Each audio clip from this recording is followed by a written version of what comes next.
Montpellier qui pouvait compter sur un homme en forme pour son match face à Oyonnax, face à l'autre promu de ce top 14. L'homme en forme en ce moment à Montpellier, ce n'est pas que Jonathan Blissier, c'est aussi François Trinduc, l'ouvreur international, auteur des 3 derniers essais de son club. Il est même auteur de 4 essais depuis le début de la saison. Il a été convoqué par les Barbarians pour le match amical face aux Samoa lors du mois de novembre.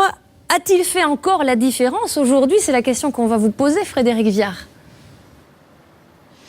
En tout cas, Fabien Galtier comptait sur lui puisqu'il fait partie des rares joueurs derrière à avoir enchaîné le match contre le Stade Français la semaine passée et être titulaire aujourd'hui. Et d'ailleurs, Fabien Galtier tenait à lui donner, comme à son habitude, les dernières consignes juste avant le début du match, parce que c'est un marqueur, c'est surtout le meneur de jeu de son équipe. Son équipe qui a dominé devant face à Oyonnax sur l'entame de match. Regardez cette mêlée avec les Bleus montpelliérains qui avancent à quelques mètres seulement de la ligne de but, qui avancent et qui finalement vont pousser les joueurs d'Oyonnax à la faute. C'est Fabien Cibret, le demi-mêlée d'Oyonnax, qui vient se mettre à la faute en faisant tomber Kélian Galtier, qui jouait en numéro 8 aujourd'hui. Et cette pénalité accordée dès la 7e minute par monsieur Blessano, qui était l'arbitre aujourd'hui. Quelques instants plus tard, une nouvelle opportunité pour Montpellier avec le coup de pied de Johan Audrin pour François Trinduc, qui s'arrête, qui récupère ce ballon et qui est aplati pour le deuxième essai montpelliérain. Un essai qui ne sera pas validé car François Trinduc est devant Johan Audrin au moment où celui-ci tape dans le ballon. Il n'y a pas de joueur d'Oyonnax pour taper dedans et remettre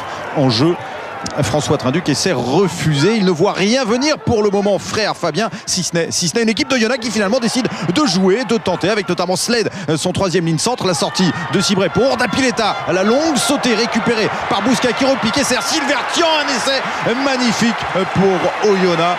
Que de jeu dans cette équipe, que c'était bien joué tout cela. 4e essai cette saison pour Thian, avec le beau travail de Bousquet qui fixe Anthony Floch, le dernier défenseur, pour servir Silvertian, qui était titularisé en numéro 15 aujourd'hui avec la blessure de Denos. Et donc 7 partout après 22 minutes de jeu. Mais vraiment, cette équipe de Montpellier domine devant, met la pression au pied, et derrière peut enfin jouer à la main avec la passe de Trinduc pour Tuitavaké, pour Johan Audrin qui va aller aplatir malgré 3 défenseurs d'Oyonnax. Intervention de monsieur Blessano qui va demander la vidéo pour savoir s'il n'y a pas un en avant de passe entre Tuitavaké et Audrin. Nous, sincèrement, l'en avant on le voit, mais pas l'arbitre vidéo. L'essai sera accordé. On vous remet cette dernière action. Regardez, surtout écoutez. Et oui, vous avez bien entendu le coup de sifflet de monsieur Blessano avant la fin de l'action, et pourtant il validera l'essai. Christophe Furios, qui verra ceci dans le jour de rugby, sera peut-être un petit peu plus agacé tout à l'heure, car son équipe est menée maintenant et continue de subir à l'image de Combezou qui n'a pas beaucoup joué cette saison, qui a faim, qui a très faim, et qui a même suffisamment faim pour aller aplatir ce nouvel essai de Montpellier. Silvertian râle, pourquoi? Si on revoit l'action, on s'aperçoit que là, il n'est pas tenu.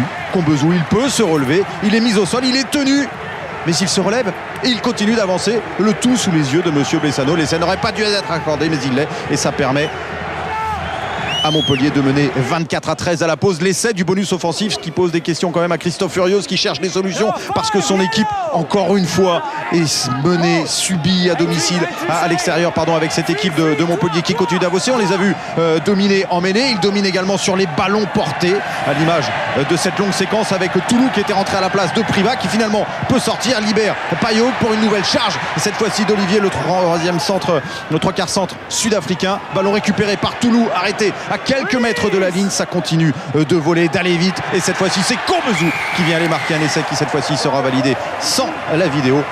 Et ça fait maintenant, dès l'entame de la seconde période, 31-13 pour une équipe de Montpellier qui joue à ce moment-là à 15 contre 14. Il y a eu un carton jaune du côté de Oyonnax, mais Oyonnax ne lâche jamais, on le sait, lorsqu'on la voit jouer à domicile, mais c'est le cas à l'extérieur avec Thian à nouveau pour Oursaké, le 3e ligne, qui vient marquer malgré le retour de François Trinduc. Attention, on n'embête pas un 3e ligne roumain, parce que sinon on prend une petite leçon. Et cet essai va agacer un petit peu Fabien Galtier, parce que le bonus offensif à nouveau disparaît, tout comme lors de la victoire contre Brive. Les mauvais souvenirs pour Montpellier. Alors Montpellier continue d'avancer à nouveau avec des ballons portés.